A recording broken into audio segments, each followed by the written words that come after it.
સુરત શહેર crime branch પોલીસે વિસ્તારમાં 18 વર્ષ અગાઉના ઘાટના ગુનામાં નાસ્તા ફરતા આંતરરાષ્ટ્રીય ગેંગનું ગુનેગાર મધ્યપ્રદેશના ઇન્દોરથી પકડી પાડી કાયદેસરની કાર્યવાહી હાથ ધરી હતી। આ અંગે મળતી માહિતી પ્રમાણે સુરત શહેરના વિવિધ પોલીસ મથકમાં હત્યા, લૂંટ જેવી ગંભીર ગુનાઓમાં નાસ્તા ફરતા આરોપીઓને પકડી પાડવા પોલીસ કમિશનરે સુરત ક્રાઇમ બ્રાન્ચને સૂચના આપી છે। જે અનુસંધાને તારીખ 19/3/2025 થી તારીખ 31/3/2025 સુધીમાં નાસ્તા ફરતા આરોપીને પકડી પાડવાની સ્પેશિયલ ડ્રાઇવનું આયોજન કરવામાં આવ્યું હતું। ત્યારે લિંબાયત પોલીસ મથક વિસ્તારમાં વર્ષ 2007માં મધુર જ્વેલર્સ નામની દુકાનમાં 18 જેટલા મધ્યપ્રદેશની ધાર ગેંગના સભ્યોએ ધાડ પાડી હતી।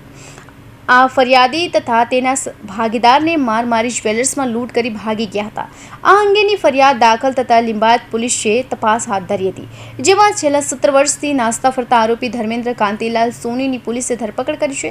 પોલીસ મધ્યપ્રદેશના ઇન્દોરથી ધર્મેન્દ્ર કાંતિલાલ સોનીની ધરપકડ કરી છે। પકડાયેલ આરોપીએ જણાવ્યું હતું કે વર્ષ 2007માં સાગરીતો સાથે મળી જ્વેલર્સમાં લૂંટ કરી હતી।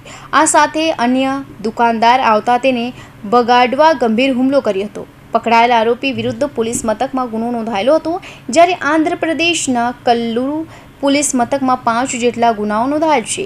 આરોપી અગાઉ મહારાષ્ટ્રના નાસિકના 3 ગુનામાં તથા ઉમરગામ, વલસાડ ખાતે ઘરફોડ ચોરીમાં પકડાયેલો છે। કેસ હતો લિંબાયતમાં મધુર જ્વેલર્સનો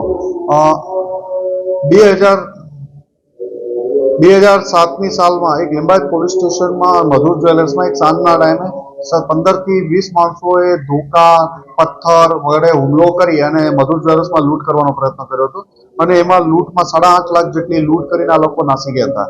આ કેસમાં મધુર જ્વેલર્સમાં જે મેઇન આરોપી પકડવામાં હતો ધર્મેન્દ્ર કાંતિલાલ સોની, અને સુરત પોલીસની ટીમે જે જાંબુઆ મધ્યપ્રદેશનો રહેવાસી છે એને ટેકનિકલ અને હ્યુમન ઇન્ટેલિજન્સના આધારે ઇન્દોરથી આઈડેન્ટિફાઈ કરી અને એક ટીમે પકડીને લાવવામાં આવ્યો છે। આ સુરત ક્રાઇમ સિવાય અન્ય ઘણા બધા રાજ્યોમાં પણ વોન્ટેડ હતો। ખાલી આંધ્ર નેલ્લુરમાં જ આના વિરુદ્ધમાં 2015ના 4 ગુના દાખલ થયેલા છે અને એના વિરુદ્ધ હજુ તપાસ ચાલુ છે અને લિંબાયત પોલીસ સ્ટેશનને સોંપવાની આગળની કાર્યવાહી કરવાની।